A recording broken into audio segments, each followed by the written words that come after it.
Kawawa pala ako dito sa poder niya. Kasi kung halimbawa makaaway ko yung magulang niya, sila pa rin na magkakampihan, I don't know. May attitude din ang magulang niya na akala mo santo. Hindi ko alam kung papaano tong nararamdaman Diyos ko, ayoko na lang talagang mag-talk.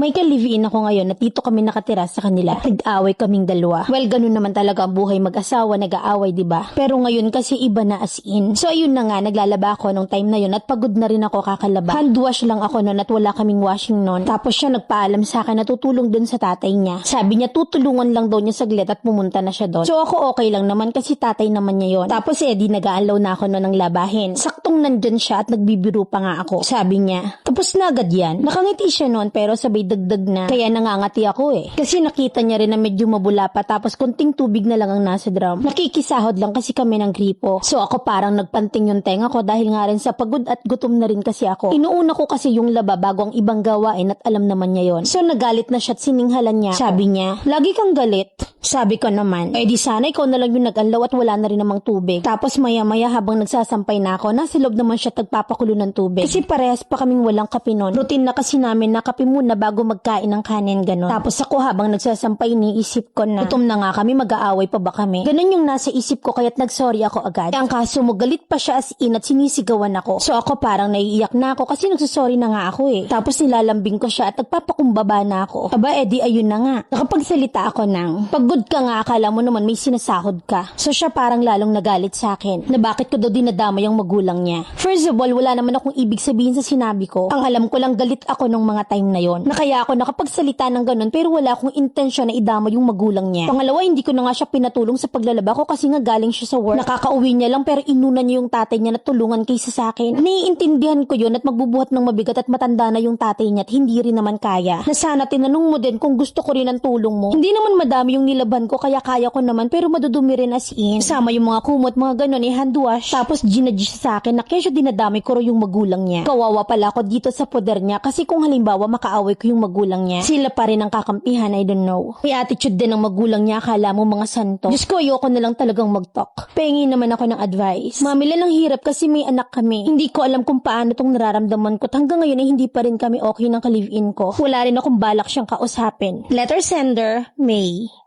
Yung away nyo na simpleng asaran na nauwi sa pagtatalo. Yun ga namang parehong pagod at gutom, karibok talaga kayo malala niyan. Ba't di mo baguhin yung routine, kumain ka muna or magkape bago maglaba, nang di ka irritable? Or ihiwalay mo ng araw ang laban ng kumot nang hindi sagad ang pagod. Kasi yung pagod talaga nakakainit ng ulo yan Ang ending, nagbabatuhan kayo ng masasakit na salita na kung saan-saan nyo hinuhugot. Tapos dadalihan mo nang nasabi mo kasi galit ka. Pag nabaktuyo ka magsasorry ka. Ano naman yan, salin na salin ng toyo. Dagdag mo pa na kawawa ka sa poder nila kasi wala kang kakampi. Tandaan na in good terms or bad terms sa in-laws, hindi dapat kayo namimisahanan, na magkakalamat at magkakalamat yan. Tapos ngayon sasabihin mo na hindi mo alam kung paano yung nararamdaman mo kasi nga may anak kayo. Gasgas na gasgas yung ayaw humiwalay kasi may anak. O di kaya baguhin natin. Bumukod kayo kasi may anak kayo. Maiba lang naman, no?